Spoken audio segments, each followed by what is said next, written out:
और दावा करना पड़ता है स्पेसिफिक परफॉर्मेंस का दावा, और वही स्पेसिफिक परफॉर्मेंस के दावे को इस केस में भी दाखिल किया गया। और उस स्पेसिफिक परफॉर्मेंस के दावे में क्या हुआ इसको समझते हैं।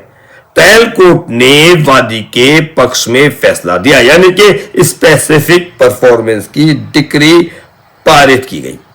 2 महीने का समय दिया गया, 2 महीने का समय दिया गया कि 2 महीने में शेष जमा राशि, शेष जमा राशि कितनी, 8,05,000 रुपए, 8,05,000 रुपए जमा कीजिए। सेल डीड का आदेश कर दिया कि 2 महीने के अंदर सेल डीड हो जाए। अब इसकी होती है, जो प्रतिवादी होता है उसके द्वारा प्रथम अपील।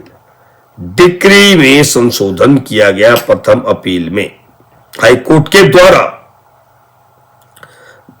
अब नहीं, प्रथम अपील में हाईकोर्ट डिक्री में संशोधन किया, अब प्रथम अपील के बाद हाईकोर्ट में होती है द्वितीय अपील।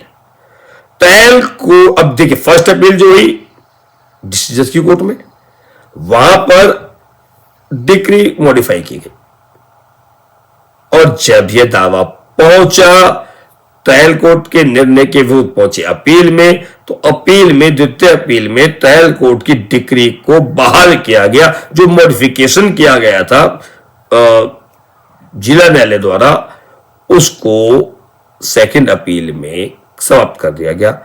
इसके बाद अब जो ऑर्डर फाइनल हो गया, कोई भी पक्ष सुप्रीम कोर्ट नहीं पहुंचा, तो अब ये ऑर्डर हाई कोर्ट का ऑर्डर फाइनल हो गया। हाई कोर्ट का ऑर्डर क्या था, जो 2011 में, देखिए 2011 में जो निर्णय आया था, इसमें ट्रायल कोर्ट का निर्णय को बहाल कर दिया गया। अब ये मामला इसके बाद पहुंचा एग्जीक्यूशन स्टेज में। नमस्कार दोस्तों, मैं आपका दोस्त एडवोकेट वीरेंद्र सिंह खुराना उपस्थित हूं आज एक महत्वपूर्ण सुप्रीम कोर्ट ऑफ इंडिया के निर्णय के साथ। आज हम चर्चा करने जा रहे हैं जिसमें स्पष्ट किया गया है कि अगर स्पेसिफिक परफॉर्मेंस की डिक्री में तय समय सीमा के भीतर बैलेंस रकम जमा न किया जाए या एग्जीक्यूशन पिटीशन थोड़ी देर से दायर हो, तो क्या उस स्थिति में डिक्री खत्म हो जाती है, डिक्री अमल में लाई जा सकती है या नहीं। इस इंपॉर्टेंट विषय पे आज हम लोग चर्चा करने जा रहे हैं। इस वीडियो में पूरे कानूनी प्रश्न को और न्याय और व्यवहारिक दृष्टिकोण से समझेंगे। उससे पहले भाई आपसे यदि अब तक आपने हमारे चैनल को सब्सक्राइब नहीं किया तो हमारे इस चैनल को सब्सक्राइब कर दें, क्योंकि मैं आपका दोस्त एडवोकेट वीरेंद्र सिंह खुराना हमेशा रोजाना ही किसी न किसी नए विधिक प्रश्न के साथ आपके समक्ष उपस्थित होता हूं। चलिए शुरुआत करते हैं आज के निर्णय की। मित्रों, इस केस में तथ्य बहुत ही सीधे हैं। वर्ष 2004 में एक एग्रीमेंट टू सेल हुआ। कुल बिक्री मूल्य था 9,05,000 रुपए। 1 लाख रुपए बयाना राशि के रूप में दी गई। संपत्ति स्थिति पंचकुला जिले में। बाद में विक्रेता ने बिक्री विलेख सेल डीड निष्पादित नहीं किया। इस पर खरीदार ने न्यायालय में स्पेसिफिक परफॉर्मेंस का वाद दायर किया कि एग्रीमेंट हुआ 9,05,000 रुपए, किसकी प्रतिफल राशि थी 1 लाख रुपए बयाने के रूप में दे दिया गया। 8,05,000 रुपए शेष रह गया जो विक्रय पत्र निष्पादन करना था। समय सीमा में विक्रय पत्र का निष्पादन नहीं किया गया। तो जब कोई रजिस्ट्री में एक एग्रीमेंट होता है, एग्रीमेंट की समय सीमा निकल जाती है, उस बीच दूसरा पक्ष उसका परफॉर्म नहीं करता है, तब हमें न्यायालय की शरण में आना पड़ता है और दावा करना पड़ता है स्पेसिफिक परफॉर्मेंस का दावा, और वही स्पेसिफिक परफॉर्मेंस के दावे को इस केस में भी दाखिल किया गया। और उस स्पेसिफिक परफॉर्मेंस के दावे में क्या हुआ इसको समझते हैं। ट्रायल कोर्ट ने वादी के पक्ष में फैसला दिया, यानी कि स्पेसिफिक परफॉर्मेंस की डिक्री पारित की गई। 2 महीने का समय दिया गया, 2 महीने का समय दिया गया कि 2 महीने में शेष जमा राशि, शेष जमा राशि कितनी, 8,05,000 रुपए, 8,05,000 रुपए जमा कीजिए। सेल डीड का आदेश कर दिया कि 2 महीने के अंदर सेल डीड हो जाए। अब इसकी होती है, जो प्रतिवादी होता है उसके द्वारा प्रथम अपील। डिक्री में संशोधन किया गया प्रथम अपील में हाईकोर्ट के द्वारा। अब नहीं, प्रथम अपील में हाईकोर्ट डिक्री में संशोधन किया, अब प्रथम अपील के बाद हाईकोर्ट में होती है द्वितीय अपील। ट्रायल को अब देखिए, फर्स्ट अपील जो हुई डिस्ट्रिक्ट जज की कोर्ट में, वहां पर डिक्री मॉडिफाई की गई, और जब यह दावा पहुंचा ट्रायल कोर्ट के निर्णय के विरुद्ध पहुंचे अपील में, तो अपील में, द्वितीय अपील में ट्रायल कोर्ट की डिक्री को बहाल किया गया। जो मॉडिफिकेशन किया गया था जिला न्यायालय द्वारा, उसको सेकंड अपील में समाप्त कर दिया गया। इसके बाद अब जो ऑर्डर फाइनल हो गया, कोई भी पक्ष सुप्रीम कोर्ट नहीं पहुंचा, तो अब ये ऑर्डर हाई कोर्ट का ऑर्डर फाइनल हो गया। हाई कोर्ट का ऑर्डर क्या था? जो 2011 में, देखिए 2011 में जो निर्णय आया था, इसमें ट्रायल कोर्ट का निर्णय को बहाल कर दिया गया। अब ये मामला इसके बाद पहुंचा एग्जीक्यूशन स्टेज में। अब एग्जीक्यूशन क्या होनी थी? एग्जीक्यूशन होनी थी 2 महीने के अंदर अंदर 8,05,000 रुपए जमा कीजिए। 1 लाख पहले आप दे चुके, 9,05,000 रुपए आपकी प्रतिफल राशि थी, और अपने पक्ष में डिक्री से लेट करा लें। अब मित्रों, जो असली विवाद है ना, यहीं से शुरू होता है। जो मेन झगड़ा, एग्जीक्यूशन पेटिशन लगभग 87 दिन की देरी से दायर हुई, और जो शेष रकम जमा करनी थी 8,05,000 रुपए भी, वह भी समय के बाद जमा हुई। इस पूरी प्रोसीडिंग के कहीं पर भी एक्सटेंशन एप्लीकेशन नहीं दी गई। विक्रेता ने आपत्ति उठाई कि खरीदार, अब यहीं पर क्या हुआ, जो 87 दिन देर से हुई ना, यहीं पे जो विक्रेता था, जिसको पैसे मिलने थे, जिसको खिलाफ डिक्री पारित हुई थी, जिसे हम कहते हैं जेडी, जजमेंट डेटर, निर्णय ऋणी, उसने इस एग्जीक्यूशन में टेक्निकल प्रश्न उठाया।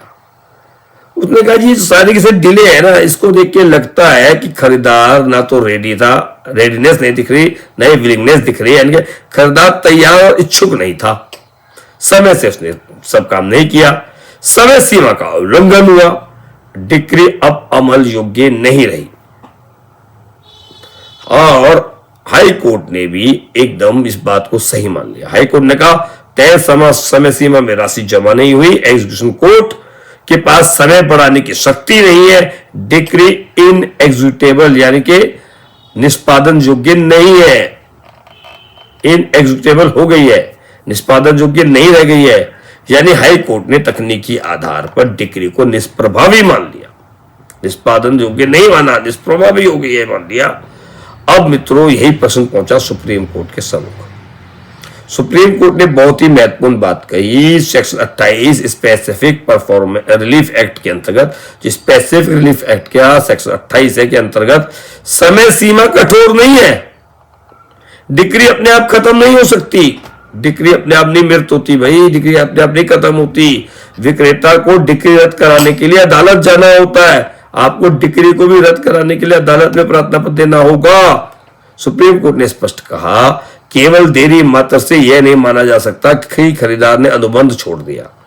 असल कसौटी यह है खरीदार की मंशा, इंटेंशन, तैयारी और इच्छा, रेडनेस एंड विलिंगनेस, और जो कैलेंडर है उस पर इंटेंशन को ऊपर रखा कि इंटेंशन देखना ज्यादा जरूरी है। सुप्रीम कोर्ट ने कहा कि ट्रायल कोर्ट की डिक्री हाई कोर्ट के अंतिम निर्णय में विलय हो जाती है, यानी कि हाई कोर्ट का अंतिम निर्णय है उसमें विलय मर्ज हो जाती है। ट्रायल कोर्ट की डिक्री एक समय में केवल एक ही डिक्री प्रभावी होती है, इसलिए डिक्री को सिर्फ तकनीकी देरी से निष्प्रभावी नहीं किया जा सकता। हाई कोर्ट का आदेश रद्द कर किया गया सुप्रीम कोर्ट के द्वारा, एग्जीक्यूशन कोर्ट का आदेश बहाल किया गया, स्पेसिफिक परफॉर्मेंस की डिक्री को अमल योग्य घोषित किया गया। कोर्ट ने माना कि खरीदार तैयार और इच्छुक था, थोड़ी देरी न्याय के रास्ते में बाधा नहीं है, थोड़ी देरी न्याय के रास्ते में बाधा नहीं है। निष्कर्ष और सलाह अधिवक्ताओं के लिए एक ये रेडीनेस एंड विलिंगनेस सबसे महत्वपूर्ण है। इसके लिए जो एग्जीक्यूशन में देरी अपने आप में घातक नहीं है। सेक्शन 28 एक न्यायसंगत प्रावधान है, दंडात्मक प्रावधान नहीं है। ये जो अधिवक्ताओं के लिए समझने के लिए, और जो आम लोग जो इसको हमारी इस वीडियो को देख रहे हैं उनको भी समझना चाहिए कि तारीख निकल जाने से हमेशा अधिकार खत्म नहीं होता है। न्यायालय नियत देखता है, केवल कैलेंडर को नहीं देखता। जिसने मैंने बात की कि न्यायालय को कैलेंडर के साथ साथ नियत भी देखनी होती है। इससे कहा मैं साइटेशन आपको बताऊं उससे पहले वही आपसे एक निवेदन है। साइटेशन बताने से पहले वही आपसे निवेदन करना चाहूंगा, यदि आपको हमारा हिंदी सरल भाषा में 10-12 मिनट की वीडियो जो हम लोग बनाने का प्रयास अच्छा लगता है, तो इस चैनल को लाइक करें, शेयर करें। और यदि आप पहली बार भी हमारे चैनल में आए या अभी तक आपने इस चैनल को सब्सक्राइब नहीं किया तो सब्सक्राइब जरूर कर लें। आपके सब्सक्राइब करने से हम लोग को लगता है हमारे को आप प्रोत्साहित कर रहे हैं, देखने लग रहा है कि आपके एक एक सब्सक्राइब से हम लोगों को ऊर्जा मिलती है, हम लोग और अधिक ऊर्जावान होकर नई नई वीडियो बनाने लगते हैं। तो आपसे निवेदन यही है कि आप इसको बिल्कुल और सब्सक्राइब करें। कोई भी प्रश्न हो तो आप कमेंट बॉक्स में बता सकते हैं, कहीं पर भी कोई भी कमी रह गई हो तो आप हमें बता सकते हैं। तो चलिए अब चलते चलते इसका साइटेशन देखना भी तो बहुत जरूरी है। तो इसका साइटेशन देखिए, स्क्रीन पर भी आ गया होगा इसका साइटेशन। इसका जो साइटेशन है in the Supreme Court of India,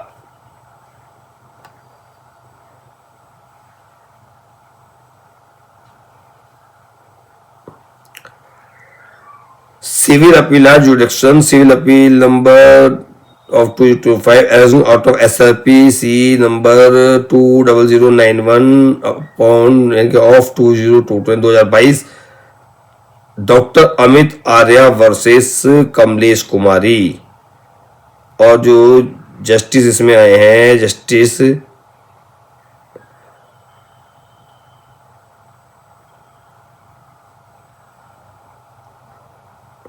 Sanjay Karol जी और जस्टिस मनोज मिश्रा जी का जजमेंट है। जस्टिस संजय करोल जी और जस्टिस मनोज मिश्रा जी का जजमेंट है। डेट ऑफ जजमेंट देखिए, डेट ऑफ ऐसा नए से नए जजमेंट आपके सामने लेके आए। तो जजमेंट जो इसका है कि जो डेट आ रही है 19 दिसंबर 2025 की जजमेंट की डेट आ रही है। और इसमें जो एक और चीज देखने वाली है बड़ी इंपॉर्टेंट, कि इसका हम प्रयास करते हैं कि क्यूआर कोड को भी लगा देते हैं, क्यूआर कोड से भी आपको आसानी हो जाए। 2025 का INSC 1486, 2025 का INSC 1486 ये क्यूआर कोड से इसके अंदर भी लगा दिया है। तो यह क्यूआर कोड स्क्रीन पर रखे, तो एक निर्णय था। हम इसी प्रकार से नए नए निर्णयों का विश्लेषण आपके सामने लेकर आते रहते हैं। मैं था आपका दोस्त एडवोकेट वीरेंद्र सिंह खुराना। फिर मिलेंगे एक और महत्वपूर्ण कानूनी विषय के साथ। तो चलिए, आज मैं आपका दोस्त एडवोकेट वीरेंद्र सिंह खुराना विदा ले रहा हूं।